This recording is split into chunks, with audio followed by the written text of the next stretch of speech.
the best cooking channel in Uganda. Today we are going to prepare something called black chicken. It's the first of its kind in Uganda. And you all know, guys, I prepare very unique dishes. So as you can see right here, I have like a blend of garlic, onions, and jinga. So it's a lot of sunshine. Let me put this back on, but let's get to the kitchen. Let's go.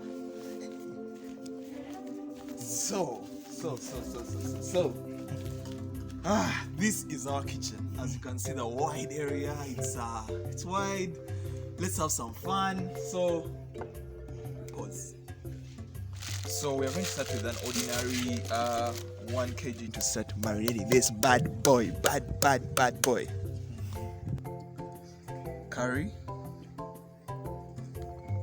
So then we'll put some Reiko. Then we are going to put in our mixture we had mentioned. So this is ginger, garlic, and onions. So then we are going to put in our nice food color. We're adding just a bit like 2 tablespoons of salt. So we're going to add some